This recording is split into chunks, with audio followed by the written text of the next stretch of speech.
Hi, this is Chris Bosch, and you're listening to Animal House Radio with Aaron and Dr. Mike. And of course, I'll just jump to say, here's the bad news. We've had, in the last 3 weeks, I mean, now it's springtime, so little kitties that are outside so we have this wonderful lady that brings cats to our clinic to be spayed.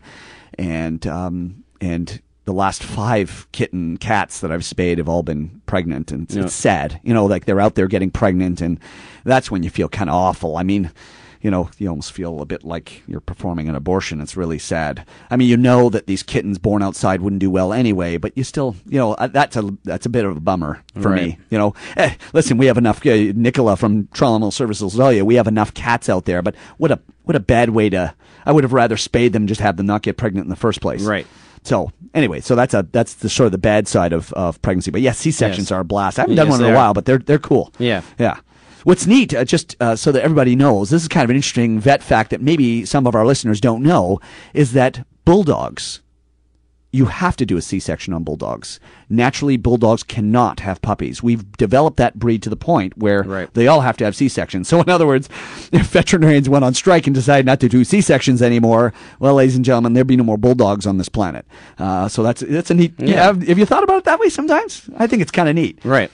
Yeah. So anyway, that's sort of an interesting thing going to C-sections. I got to tell you a funny story about a success story that I did, and then we'll go to break. I had a dog named Red, and the dog was red. He had, you know, very, I don't know, like red. Red. He was an Irish setter cross, and how do you describe it? He was red. And he ended up chasing after this cat. The cat jumped the wall. The dog didn't see the wall and went like a rhino head first into the wall and cracked his entire frontal sinus.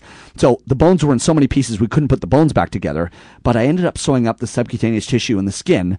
The funny thing about that was that but after I sewed him up, the dog did great, but every time he breathed, his nose would go up and down up and down. So you'd see this dog, and he looked like a bit of freak of nature and he was fine. He did great. And he'd get a discharge from his nose every once in a while. But, you know, this guy would breathe through his head. Wow. It was real, not breathe through his head, but his head would go up and down. Right. So anyway, that was kind of a good success story in the sense that the dog did really well. Didn't really need the bones of his frontal sinus. Nope. His brain was fine, so, but he had no frontal sinus left. And I got one more quickie, and then Sure. I had a dog that was clinically blind for 3 years. It was a Springer Spaniel. And she came into me, and the dog just looked. You ever have those dogs? They come in, they just look like they're dying. Yes. I hate to say it that way, but this dog just looked awful. Almost looked like someone hit him over the head with a sledgehammer. Anyway, I ended up realizing this dog's pupils were really dilated, and I thought, oh darn, he had cataracts. That's why he couldn't see. And what had happened is both of his cataracts had luxated, meaning they'd popped into the front of his eye.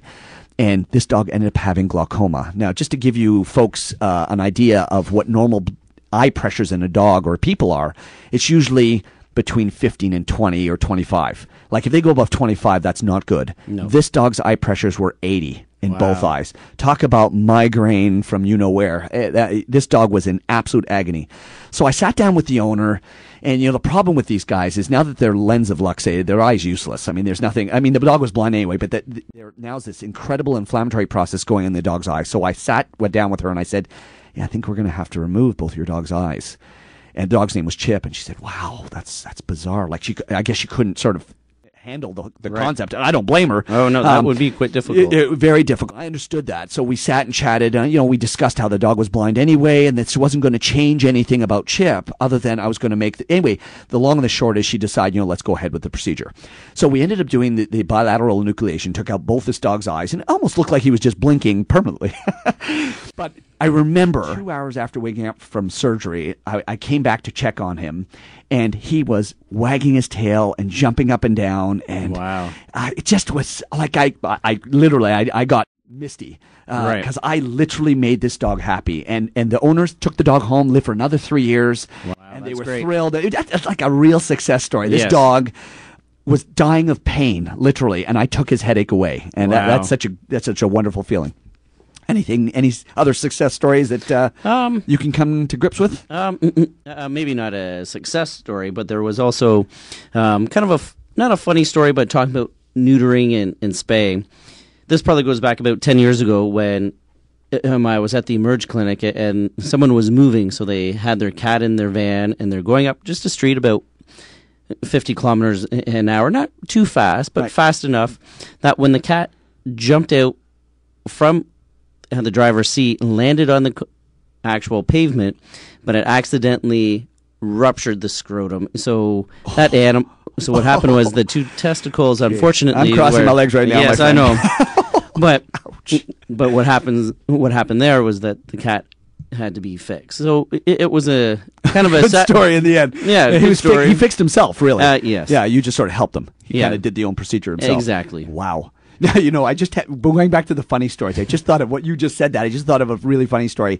I had an unneutered Dachshunds. Those little hot dog dogs. They're quite cute, but they're very prone to back problems, disc problems in their back. Well, I had this unneutered male Dachshund at 2 years of age come to see me, and he was literally hunched over like a U. He was in agony. You couldn't touch this dog; he would scream. Anyway, the owner looks at me and says, "Do you think that's because he's a virgin?" That's what she said to me. Now, I got to tell you, what amazed me is that I actually stood there and didn't break out in laughter because I wanted to so bad, and I just bit my lip and thought, no, he slipped a disc in his back. He's probably going to need surgery.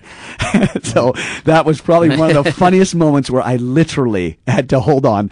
By the way, if you have any funny stories that have happened to you and your pet at the vet, please call us, 416-785-0680. We're always here. Or you can, like I said, you can email us at info@animalhouseradio.com, and it will come right to my cell phone right now. I think it's a little early for a break, but I think we're going to go there. And then we'll come back on Animal House Radio. The tunes just keep rolling and rolling. Welcome back to Animal House Radio on 1610 AM Chav, which is Latinas, and on www.animalhouseradio.com. On the phone, as usual, at this time, we have our wonderful friend from Toronto Animal Services, and I'm going to do it just because Aaron does it, Nicola! Hello, Mike. Do I sound as crazy as he does? How are you? I'm good. How are you? Very good. Welcome back. How was the snorkeling? It was good. Very good. Had a great time. Yeah. Good. Yeah. It's a beautiful place. I lived there for a year. It's a gorgeous place to visit. Wow. There you go. Now, Toronto Animal Services was involved in this case, so before we get into Believe It or Not, I wanted to chat with you about that. We use that as our news story, but I want to hear if you have anything more to say about that little puppy that was found in the dumpster. That 4-month-old puppy? I do, and I found out about it only by the media reports. I wasn't in the last couple of days, and that little guy is being held at our facility in the up at Shepherd and Keel. Right. But not that I'm aware of, although there may be developments. But at the very least, that is just unbelievable. I thought I'd seen everything, but that's definitely a new one for me. And I've been in this field for about 9 years, and as Fiona Venedam, our supervisor, said, any person who finds themselves in a position where they can't keep an animal or circumstances are just, overwhelming, give us a call. We will always be there to accept your pet if you're just not in a position to care for it anymore. So there's just really no excuse there. I agree. But as she said, it looks like given some time, and if given some time, we'll be in a position to find him a new home and one that's going to look after him. He seems like a cute little guy. Yeah, I saw some pictures of him. He looks really cute.